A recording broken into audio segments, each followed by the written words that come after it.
Hey, Dreadheads. Welcome to the Walking Dread podcast. I'm Adrian, and with me today is Julia, Hi, everyone. our resident expert on all things eerie and creepy.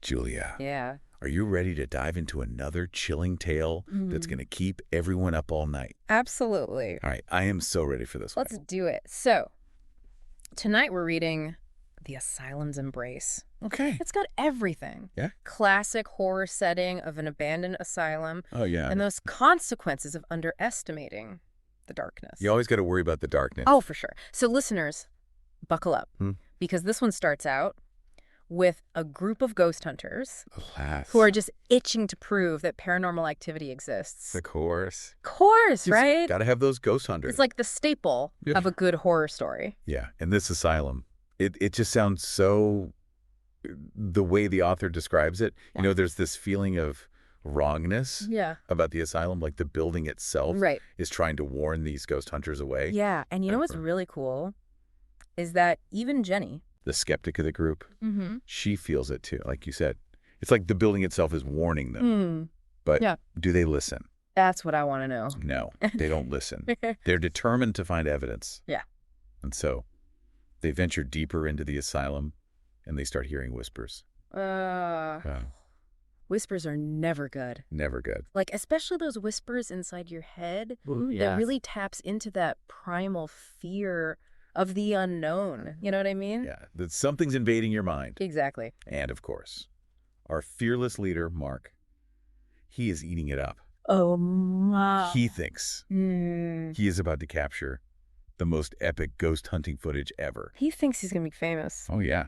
Yeah. He's going to be a star. Oh, he's got it all wrong. Oh, Mark reminds me of all those classic horror movie tropes. Yeah. You know, the cocky leader who underestimates the danger. Every time. Every time. Always. So, speaking of foreshadowing, they come across a padded cell with these unbelievably deep claw marks. Okay, hold on. Claw marks. Claw marks. What kind of claw marks? Like super deep. Like you can tell Right.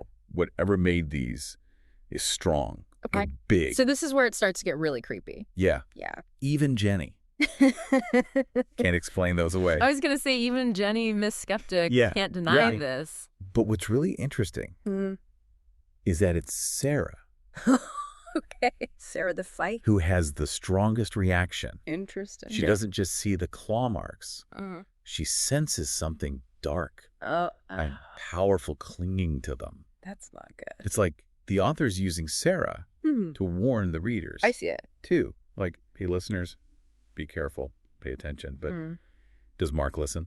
Oh, you know Mark. No. Uh, He laughs it off, of course. Huh? And things escalate quickly. Oh, you know. They get flying objects. Oh, no. Get shadowy figures in it. Well, Sarah doesn't make it. Oh, no, Sarah. Yeah, it's like, So it's like the story shifts gears right here. yes. It goes from spooky and playful Yes. to just straight up sinister. Yeah, exactly. And it's Jenny, the skeptic, Wait a minute, Jenny. who becomes the unlikely hero. I love that. Right? She goes from doubter to this resourceful fighter. You know, it's funny. It's almost like a classic horror transformation. You got the skeptic forced to confront the reality of the supernatural. Yeah. And they often become the most capable Yeah. because they have to overcome their disbelief. They've got that fire. Yeah. Yeah, they're like, I was wrong. Yeah. And I'm going to prove it. So she finds Mark. Yeah. And he's caught in the grasp of this Mhm. horrifying creature. Okay, what does this creature look like? It's like birth. All smoke and claws. Oh, wow. Really scary. Yeah. And he manages to sputter out. Part of an ancient ritual. Oh, ancient ritual. Okay, so this is interesting. This ritual stuff, You know. it suggests that this entity isn't just a mindless monster. Ooh. There's history here. Yeah. There's mythology. And that makes the story so And much we're- richer. Adds that depth. Yeah. So, Jenny, in a moment of desperate courage, Yeah. she completes the ritual by stabbing. Yeah. She stabs Mark. She stabs Mark Yeah. to complete the ritual.